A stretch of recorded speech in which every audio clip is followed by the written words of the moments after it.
అనగనగా ఒక అడవి. అడవిలో ఒక కోతి, ఒక మొసలి స్నేహితులు.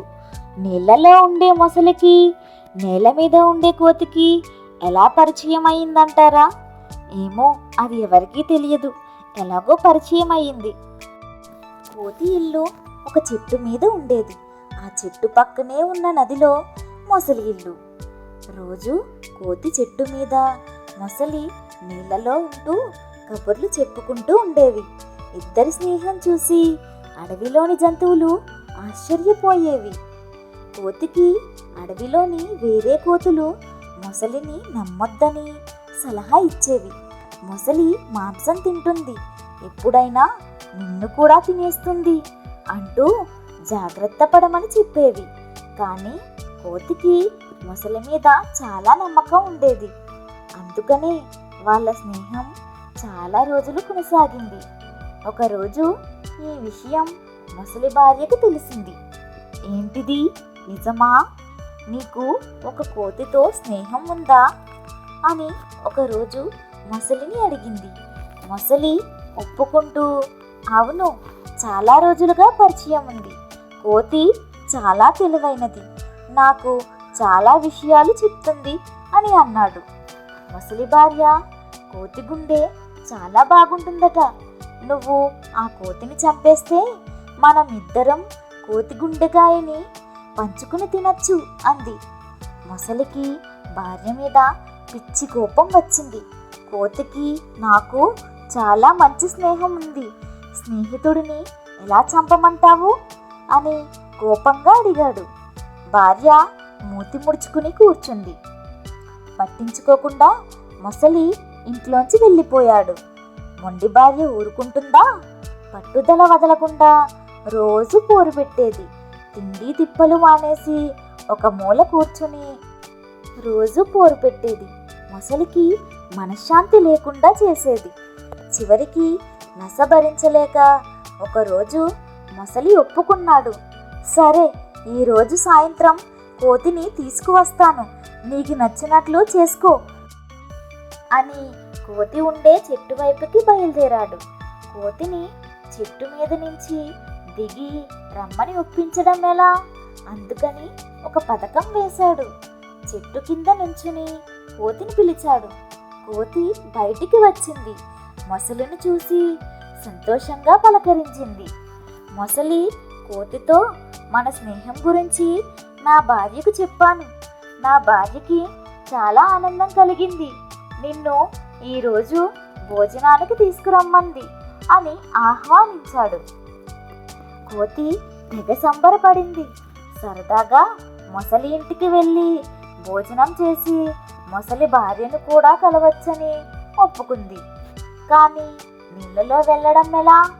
మొసలి తన వీపు మీద కూర్చోబెట్టుకుని తీసుకువెళ్ళి మరలా తిరిగి తీసుకువస్తానని అంది.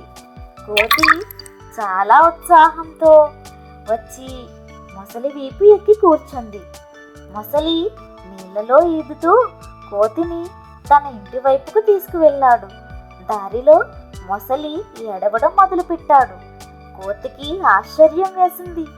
ఎందుకు ఏడుస్తున్నాడని మొసలిని కనుక్కుంది. మొసలి ఏడుపు ఆపలేదు. కోతి చాలాసేపు అడిగింది.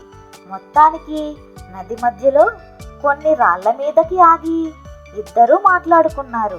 భోజనానికి పిలిచింది అబద్ధమని, మొసలి తన భార్య కోతిని తిందామని ఈ పథకం వేశారని నిజం చెప్పేశాడు మొసలి.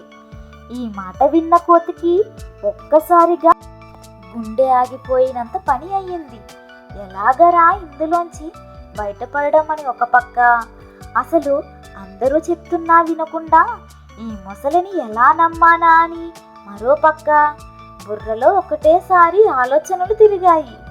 నమ్మక ద్రోహం జరిగినందుకు దుఃఖం, ప్రాణాలు పోతాయేమోనని భయం, ఎలా తప్పించుకోవాలని ఆందోళన. కానీ కోతి చాలా తెలివైనది. అంత సులువుగా ప్రాణాలు వదులుకుంటుందా? ఈ భావాలేమీ మొసలికి తెలియనివ్వలేదు. గట్టిగా నవ్వడం మొదలుపెట్టింది.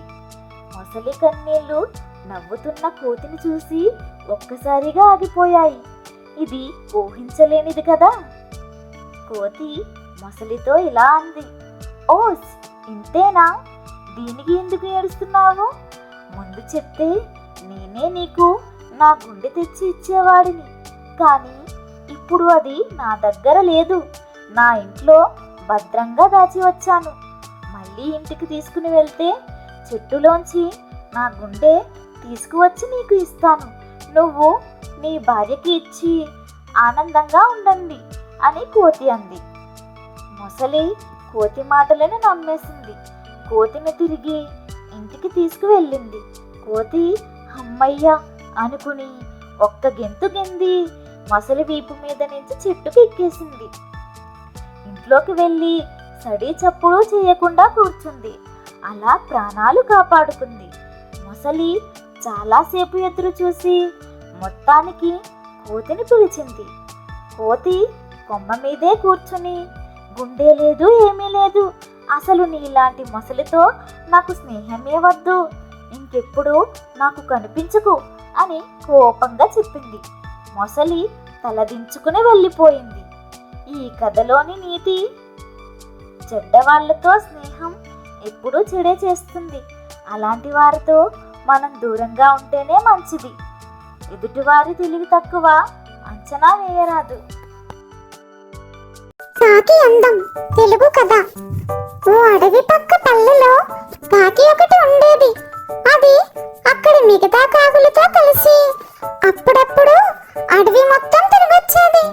ఒకసారి అడవిలోని కొలనులో హంసను చూసి, అబ్బా, ఎంత తెల్లగా అందంగా ఉంది హంస, దీనంత సంతోషంగా మరే పక్షి ఉండదు, నేను ఉన్నాను ఎందుకు అనుకునేది.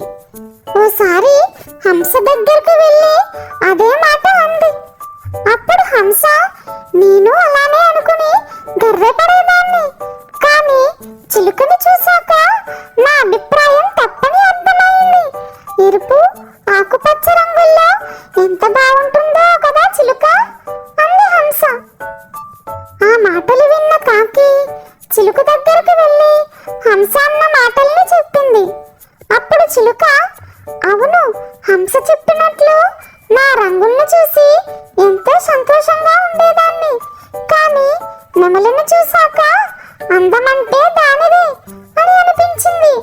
నాకు రెండు రంగులే ఉన్నాయి, నెమలికి ఎన్ని రంగులో అంది చిలుక కాస్త అసూయగా. వెంటనే నెమలిని కలిసి ఈ మాటలను చెప్పాలనుకుంది కాకి. అడవంతా తిరిగింది, కానీ దానికి ఒక్క నెమలి కూడా కనిపించలేదు. ఒకసారి అది దగ్గర ఊర్లోని జూలో నెమలిని చూసింది. దాని వద్దకెళ్ళి పక్షులన్నింటిలో అందమంటే నీదే, మనుషులకి నువ్వంటే ఎంత ఇష్టమో అంటూ పొగడ్తలతో ముంచెత్తింది.